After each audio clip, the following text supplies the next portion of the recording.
We also watched AEW Dynamite, also November 4th, 2020. So Dasha Gonzalez is interviewing Jericho, Hager, and Santana, I guess. And Jericho congratulates Hager on his win. Got a decision victory over, what's his name? Who cares? They are interrupted by MJF and Wardlow. You know, the funny thing is, I think the guy's name was Brandon Cotter. And when I first saw it, I thought it was Brandon Cutler. So when they're explaining who he beat, the first name Jericho actually said was Brandon Cutler. Well, there you go then. And then it had to be corrected to, I think it's Cotter. So anyway. Yes. So MJF says he thought there was some tension between him and Chris last week. He doesn't want tension. He appreciates their friendship. He's glad Jericho will be doing commentary tonight to get a front row seat to see he belongs in the inner circle. Jericho says, listen, Max, you check a lot of the boxes, but you're missing one thing. You're missing something I got, something Jake Hager's got. You're missing that killer instinct. We're all crazy in the head. We'll do anything to win. You don't have that, MJF. You're a little bit soft. And MJF tells him to just watch. So it's MJF and Wardlow versus Sammy Guevara and Ortiz. And they start doing this match, and very quickly, MJF and Wardlow cut off Ortiz and get the heat on him. And I am doing the beginning level pro wrestling math on this. I realize if they have the heat on Ortiz, that means Sammy's going to get a hot tag. That's going to be awesome. I don't know. This isn't like a Nostradamus prediction or anything, but Sammy did get a hot tag, and it was awesome. It was just the fucking best hot tag. He's flying all over the place. He's all fired up. Place is going nuts. There's a eventual... They go to a Tower of Doom spot, and the Tower of Doom in tag matches is always stupid because you got Max is on top of the pile, and the other two guys are trying to do a double superplex, and Wardlow comes in and powerbombs both of them, but in the process, he also suplexes transitionally or transitively, whatever you can say it, his own partner. So I've seen this in 100 matches, and usually they just have all four guys hit the mat, and then they're just magically all down. Well, this one made sense.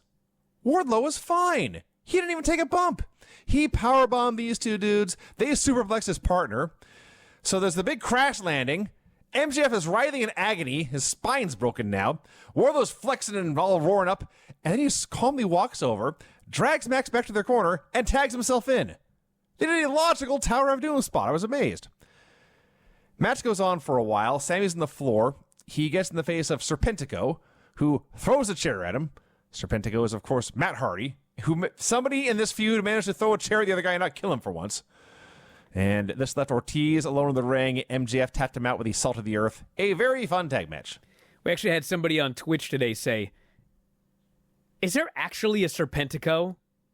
And the answer is yes, there actually is a Serpentico. There is. But the majority of the times that you've seen Serpentico on Dynamite, it's not Serpentico. Yes. So I don't know if he's got a very popular, easy to access costume or what the deal is, but maybe he's just making a killing selling these masks. Thought this match was a lot of fun. Good opener. Wardlow's going to be a gigantic babyface someday. That's obvious. Sammy Guevara is going to be a gigantic babyface someday. But unlike somewhere else, that day is not going to be next week. No. Or the week after. Or by the way, because there was a correction on the board. So I asked Dave last night, did I miss the show where Ciampa turned babyface? Because remember, he came back and he brutalized Jake Atlas, totally heel, completely destroyed the guy, and last night he was absolutely a babyface. And Dave said, well, I think that he had a match and then he left for a while and then he just came back as a babyface. Well, it has since been determined that in fact he didn't leave. He just one day was a babyface again. So I don't know what's going on there. But what I know going on here is there's never, I guess there was a question with the Young Bucks, but they've attempted to remedy that now. But like 99% of the time, you know exactly who's a babyface and you know who's a heel, and for the most part, they do not go back and forth.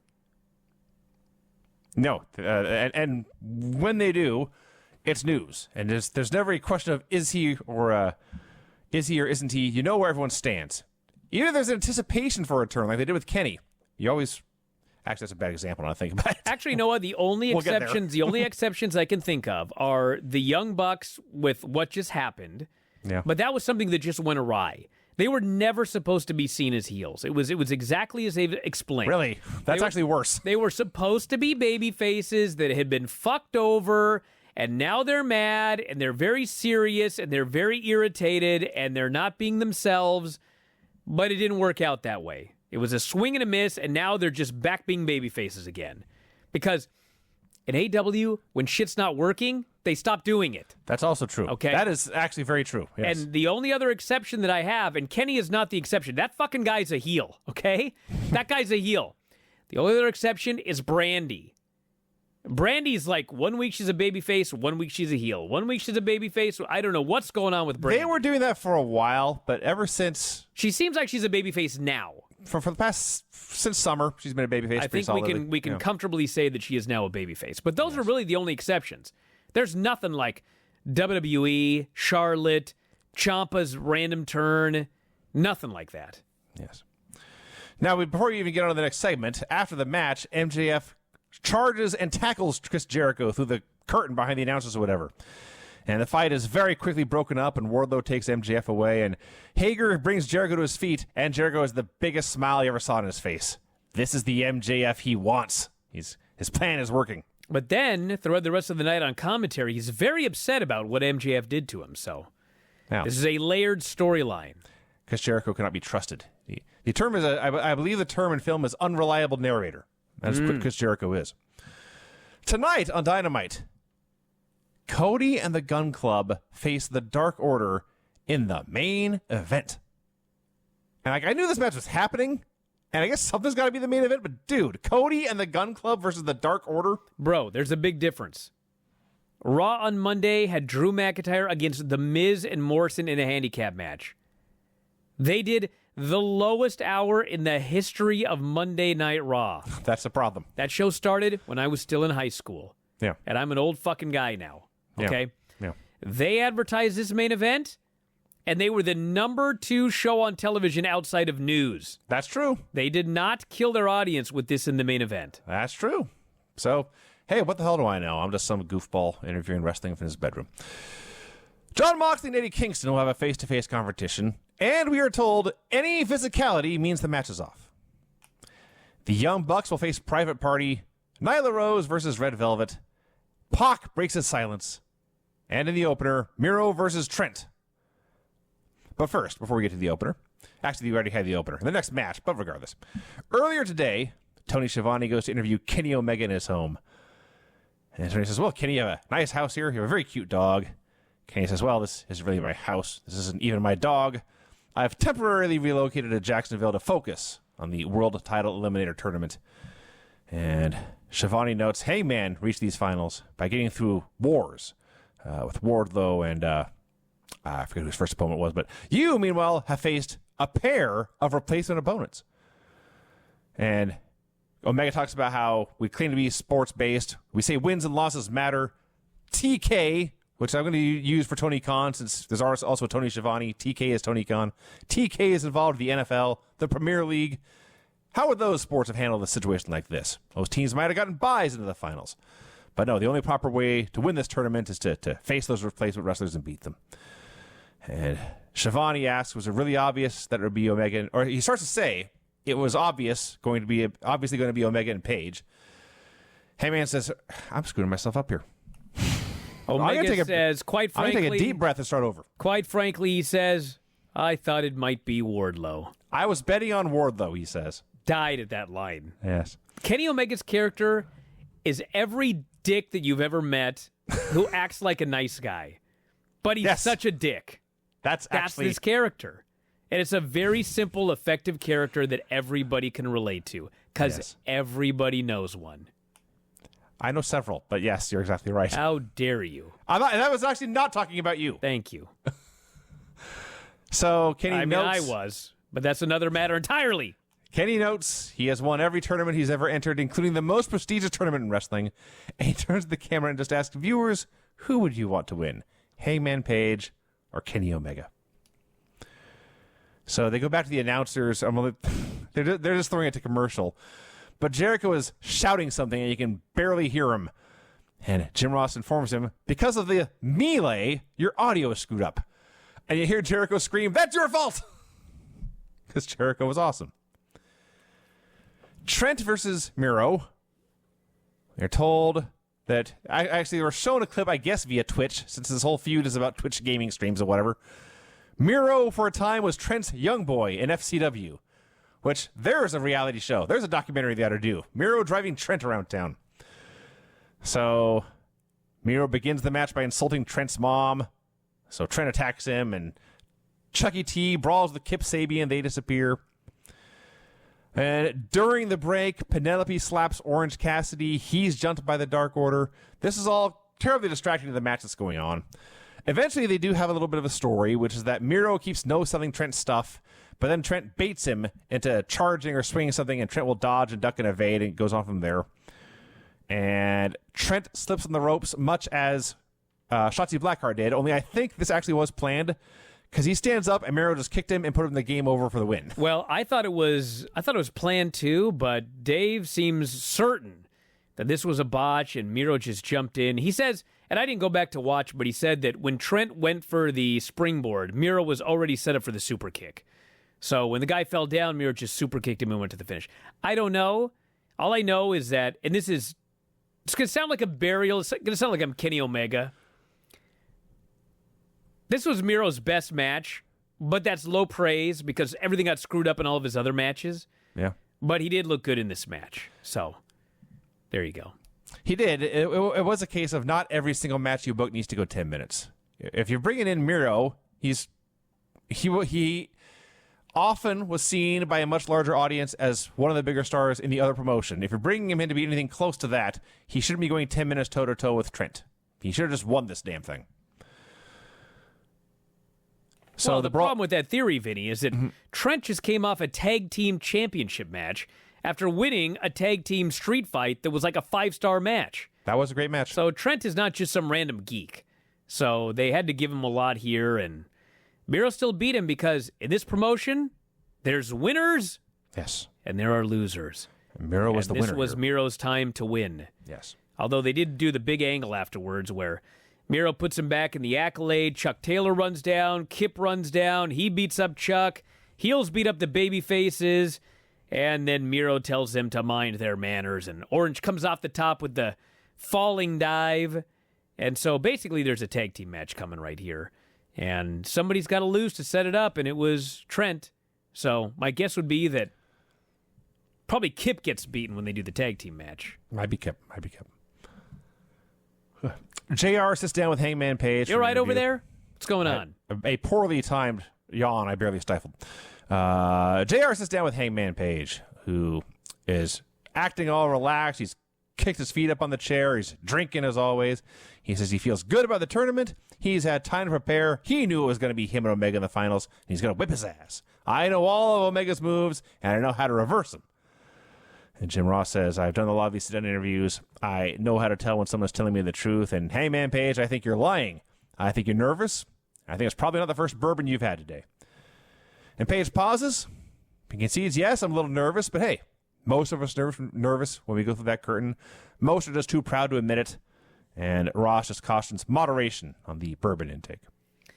Well, I loved it because it's everything I ask for when I watch these stupid interviews on Raw and every other show. I do not want it. It's like a waste of time and money.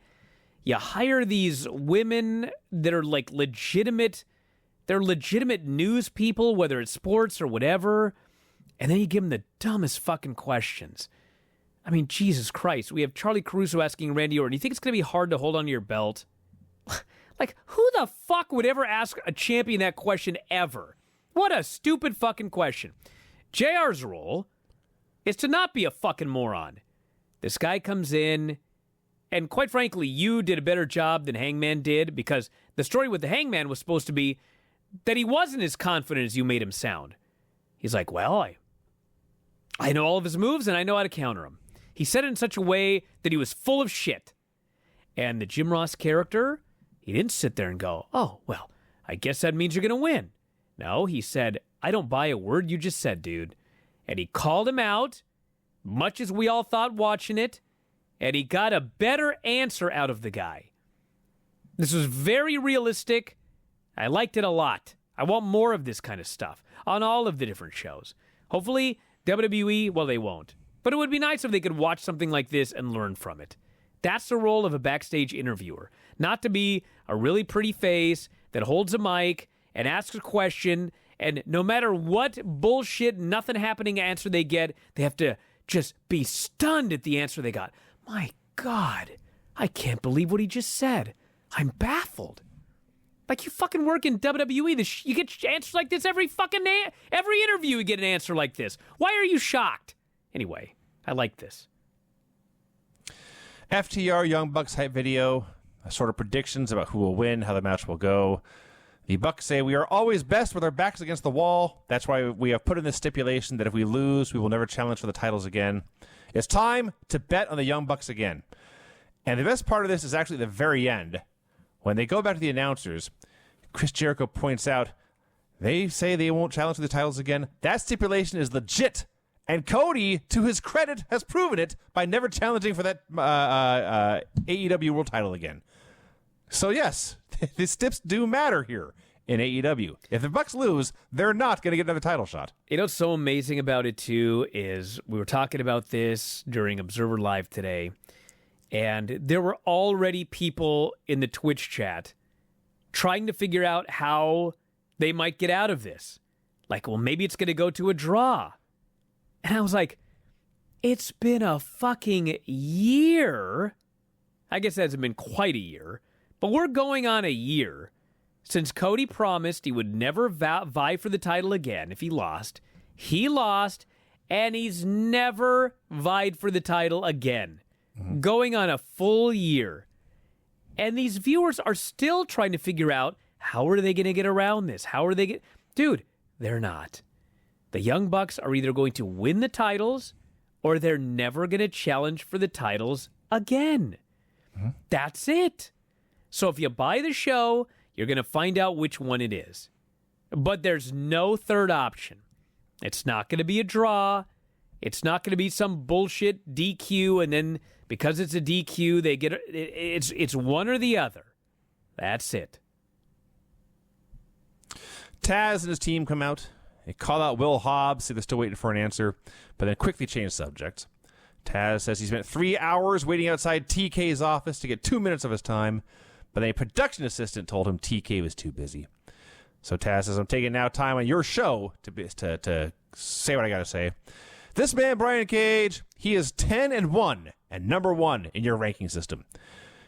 This man, Ricky Starks, has won 10 of his last 11 matches, but he's not even in your top 5. What kind of horseshit is that?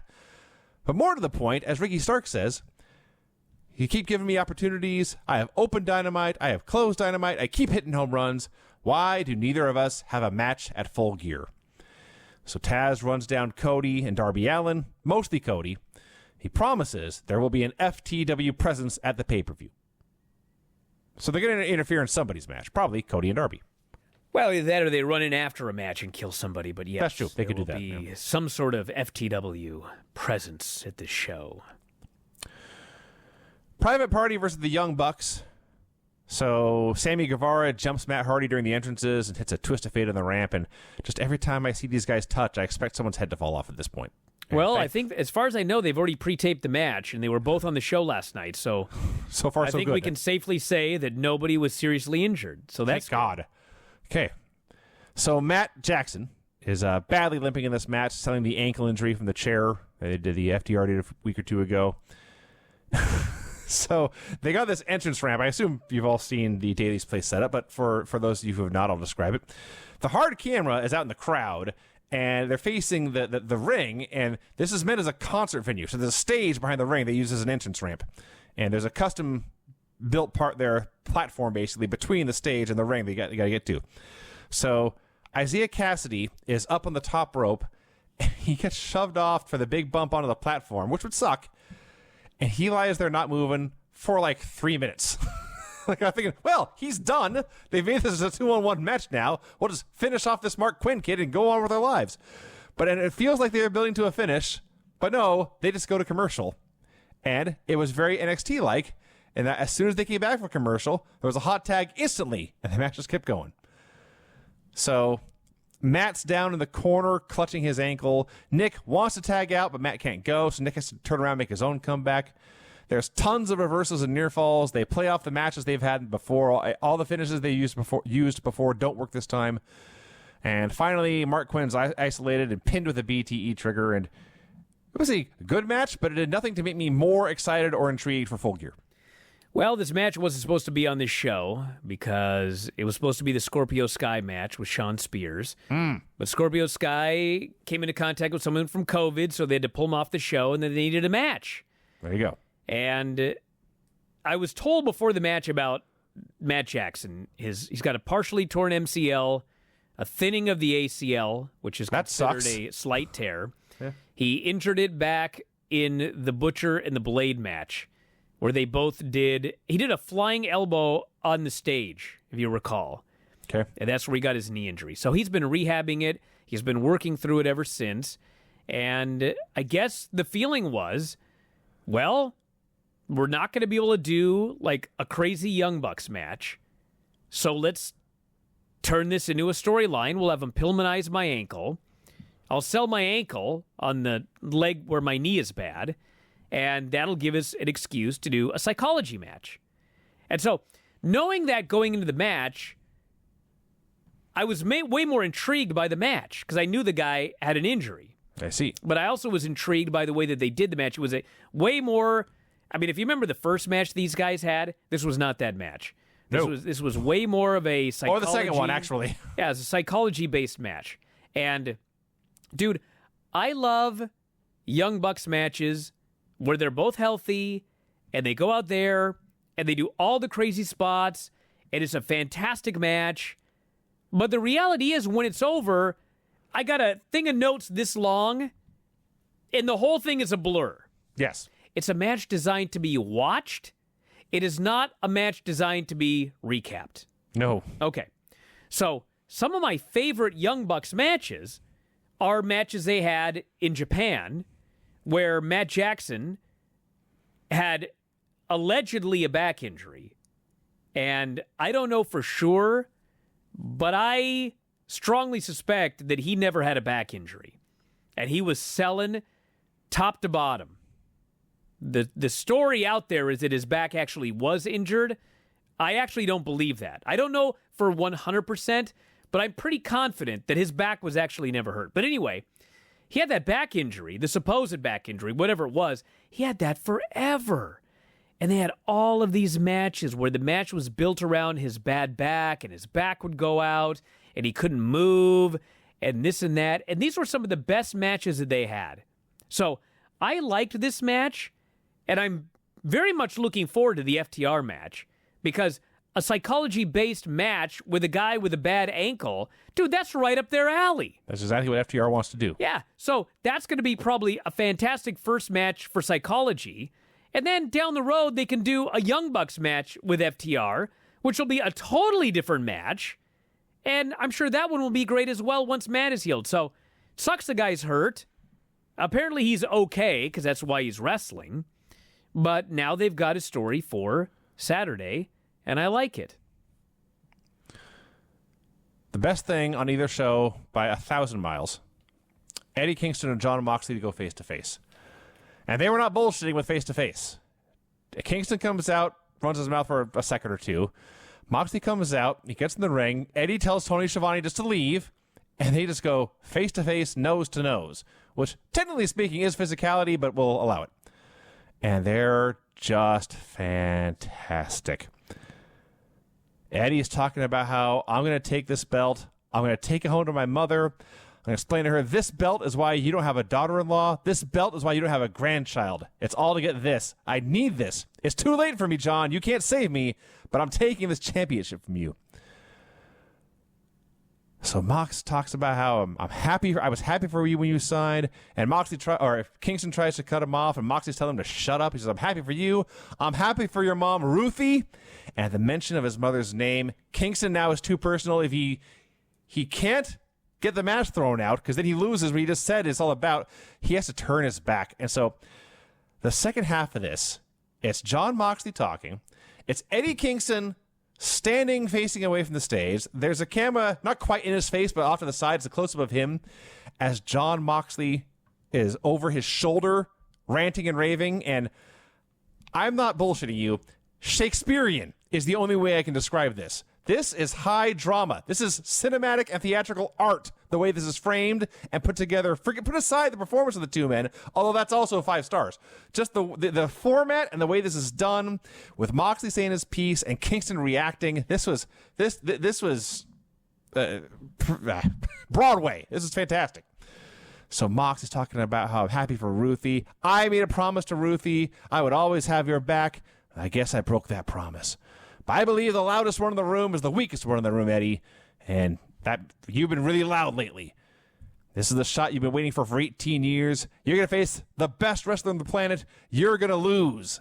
You have to go back to your mom and tell yourself you didn't deserve it. You made a promise to your mother you can't keep. And Eddie turns to him and says, you better get ready to kill me. Eddie can take no more. Eddie is a storm backstage. Moxie's not quite done. Just says, Eddie, you will find out you are not the man you thought you were, and you will say, I quit. And he's done. And Moxley and it's short, too.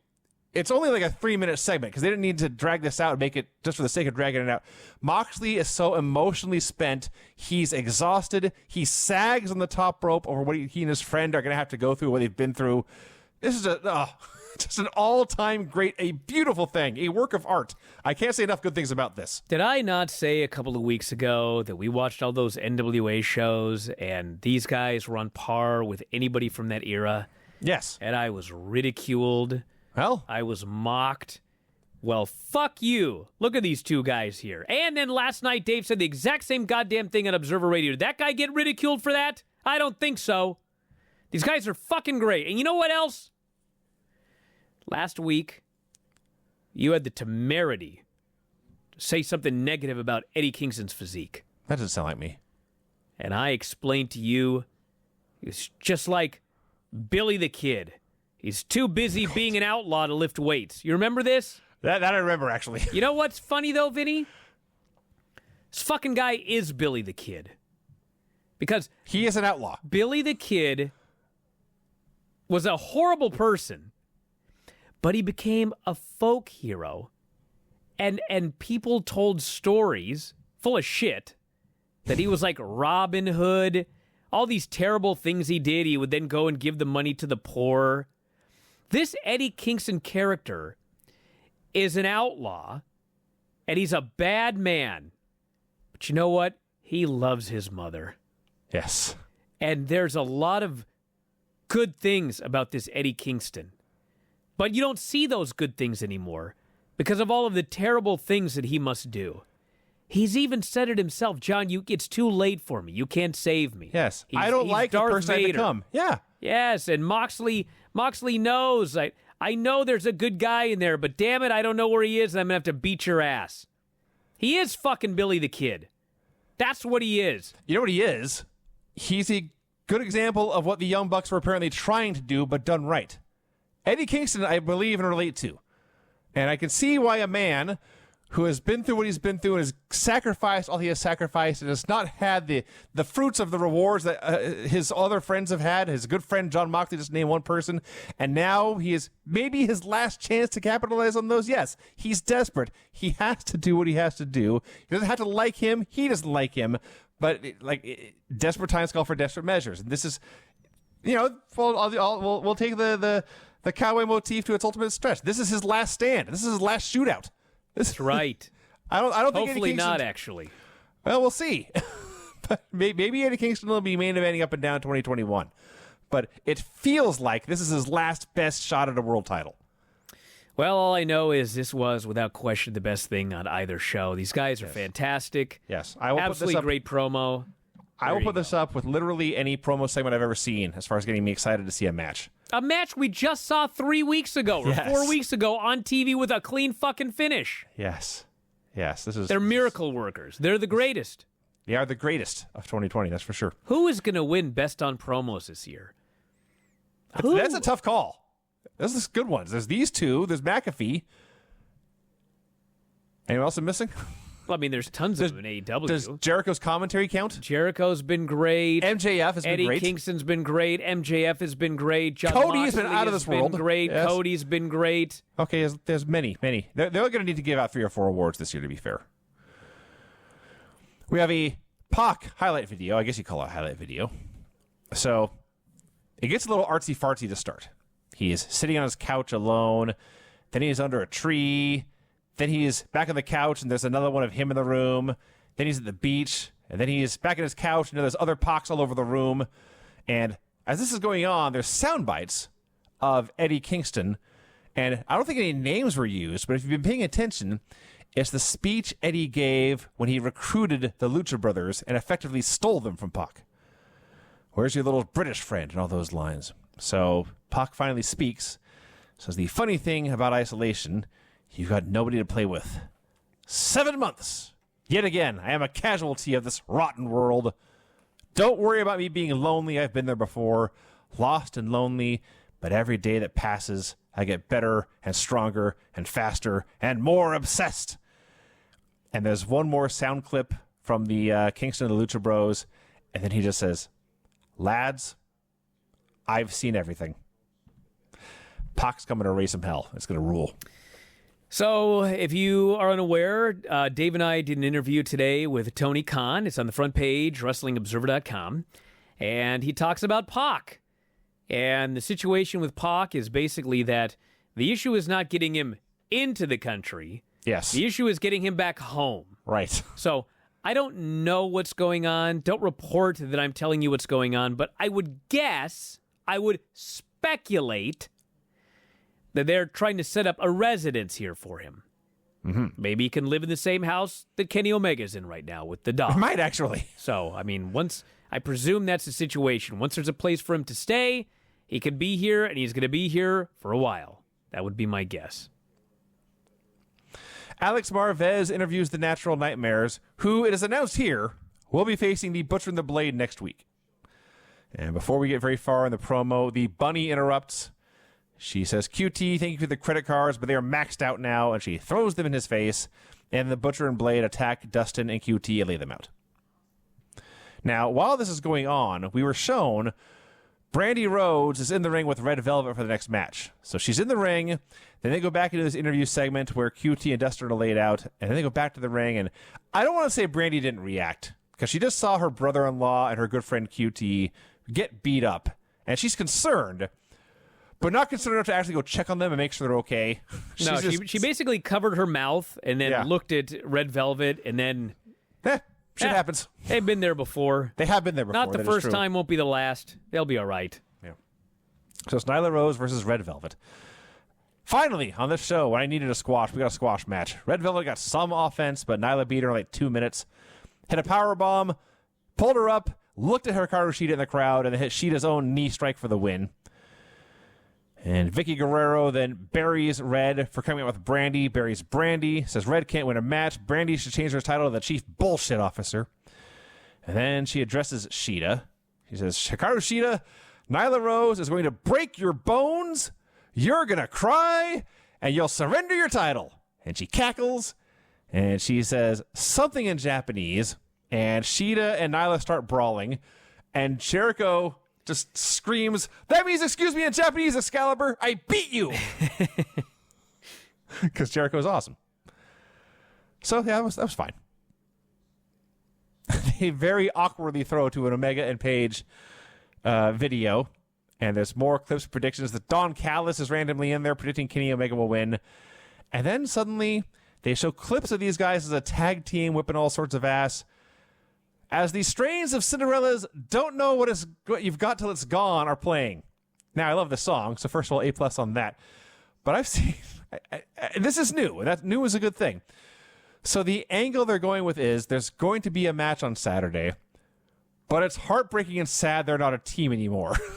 So the end result of this match is sadness either way. Well, I don't want to spoil the Tony Khan interview, but this was his idea to use this song. He got it from South Park, I believe. He was watching a South Park episode. Mm-hmm. And he basically said that he was doing this. And he went to Omega and Page and explained to them that I'm going to do this music video and I'm going to use this song. And he said Kenny Omega was cool with it, but Hangman did not like this idea. He was not down with this. And Tony basically told him, I'm fucking doing it. And so he put the thing together, and he said he showed it to the Hangman, and the Hangman said, that's fucking great. Okay. I didn't want to like it, but goddamn, that was great.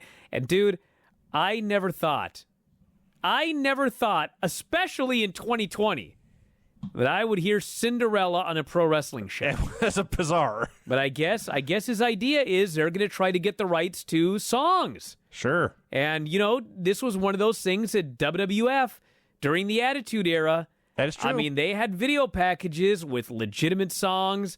I mean, they had the, when Mick Foley retired, I forget which one they used, but it was just fucking fantastic. The Green Day song? No, it was I Will Remember You. They used that for Foley. Yes, they did. You're right. Yes. Fucking weeping watching that thing. And then they had the ones for The Rock and Austin. And, I mean, My Way. That was fucking great stuff. So I'm all for them. I don't care if the song, I make fun of Big Time, but that fucking song sucks, okay? Don't know what you got till it's gone. For this fucking video package, that's perfect. Yes. So anyway, this was great. The card for Full Gear. Hangman Adam Page versus Kenny Omega in the World Title Eliminator Tournament Finals. Has a long name. Jon Moxley versus Eddie Kingston. I Quit for the AEW title. FTR versus Young Bucks for the tag team titles. If the Bucks don't win the titles, they will never challenge for them again. Hikaru Shida versus Nyla Rose for the women's title. Matt Hardy versus Sammy Guevara in the Elite Deletion. Cody versus Darby Allin for the TNT title. Chris Jericho versus MJF, or if MJF wins, he's in the Inner Circle. Orange Cassidy versus John Silver has now been moved to the main show. So that's 1, 2, 3, 4, 5, 6, 7. That's 8 matches for the main show now. And then for the pre-show, Serena Deeb versus Allison Kay for the NWA Women's title. Which, as I noticed today, it is an AEW wrestler defending the NWA title against a wrestler who just left the NWA. Excellent. Welcome to 2020, everybody. That's fantastic. Never a dull moment. Next week on Dynamite, Penta El Zero M versus Rey Fenix 2, just because the last one was so good. And then the Butcher and Blade versus the Natural Nightmares has just been made after the violent incident later.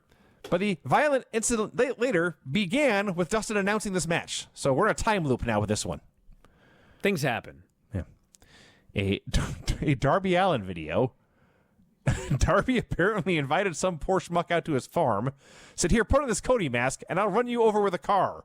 And that's what happened. Is that what happened? As far as I could tell. I thought Darby was wearing the mask, and he got ran over by the car. In all likelihood, Darby is the one to be more likely to be run over by the car. Yes. And by the way, this running over by a car, much better than the Tank being run over by a car on NXT. And this is a human. Yeah, I thought the guy was dead. I'll show this to my stuntman friends and see what they think about this. But I suspect it was a pretty good car hit. And then, in your main event, Cody and the Gun Club versus the Dark Order. It is almost 2021, and I'm watching Billy Gunn in the main event of a National Wrestling TV show. Yeah, but the reality is he looks fine. He barely did anything. Fantastic. He was barely in there. It wasn't about him. It certainly was not. He was there to help get his kid over. Yes, yes. Yeah. And speaking of, hey, it worked. Austin Gunn looked great in this match. I'm fine with Austin Gunn being on Dynamite every week if this is what we're going to get.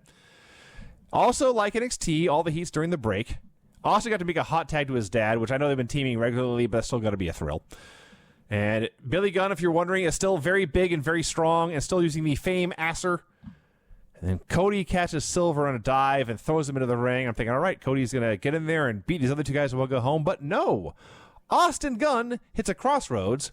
And then he uses a move his dad had to use. It's the hip toss where you grab a guy by the head and bring him down like a brain buster. It's called the quick draw. And he hit this move on one of the Dark Order goofs and pinned him.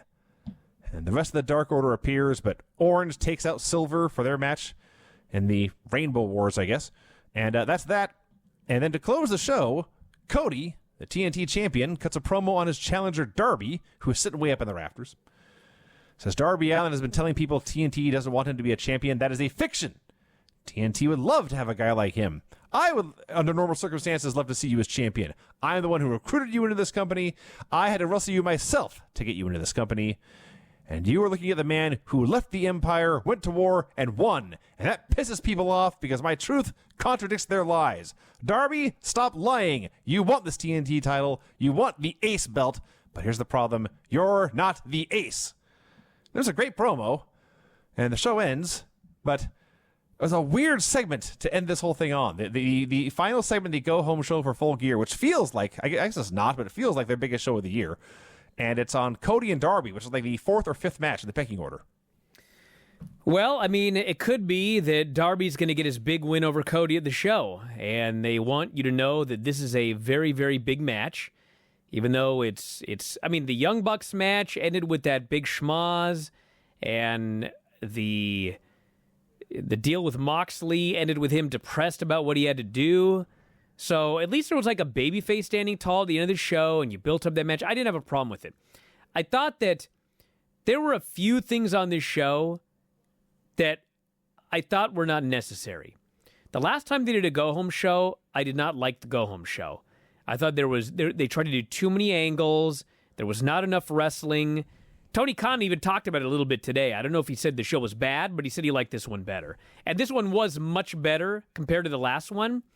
But I don't think we needed Orange Cassidy doing that quick deal with John Silver. Yeah. I don't think we needed the deal after the women's match with Vicky Guerrero. I mean, there were a few things on the show where it was just kind of like, you don't need to promote every single match. There was too much stuff going on this show. You're already telling us what all the matches are. If you did a good job building the matches up, you should only have to say Orange Cassidy's facing John Silver. We don't need one extra angle for that. No. I felt like there were a few things on the show where it was just, we didn't need it, would have been fine without it. I'm still going to be interested in Orange Cassidy versus John Silver without the 10-second angle that was just like, boom, in and out. But overall, in voting, I liked both of these shows, but I feel like it's a broken record. I'm a fan of NXT. I like the NXT matches. I like the NXT talent, but I watched the show, and I don't know what the fuck's going on with finishes and who beat who and why people are crying about tanks. There's just too many questions, and it frustrates me as a fan. So while I did like both shows, I'm giving the win to AEW. I did not have questions when I watched AEW. I did not know why somebody was upset about this or upset about that. Everything that happened, I understand everything.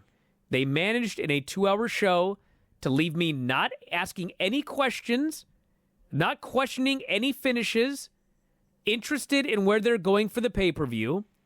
At the end of the day, it was the better show of the two shows. And that's not to say that NXT was not a good show, but I thought that AEW was better. Yeah, I agree. I'm also voting for AEW. I'm not going to repeat a lot of what you said because it would just be repeating what you said. I do think the key word that you used there is frustrating for NXT because this show, especially this week, that show should have been so much better than it actually was. You just put those talented performers out there and just let them go at it and just let them have wrestling matches, and it would have been a very, very, very good show. But everything had to be ruined at the end by some stupid bullshit finish or some ridiculous angle I didn't understand or hokey, unbelievable characters. And so, yeah, there's more mistakes made on NXT for sure, so I'm voting for AEW. Well, we got like 2 minutes. I won't go that long, but I will say what we've learned from AEW and what we've learned from New Japan is you can book based on who beats who in wrestling matches. And I watch NXT, and I see a lot of, well, we need to build up interest in Candice and Shotzi, so we need to run over her tank. Yes. We need to build up interest in Cameron Grimes and Dexter Lumis, so he needs to be scared of or whatever. Sometimes it's okay. When we reviewed that show, a lot of shit finishes up and down the show, a lot of WWE tropes. Oh, this person interfered, this person got distracted, this person got beaten, now they're going to do a match. We don't need that. It can be done just with wins and losses and less bullshit. We're out of time, everybody.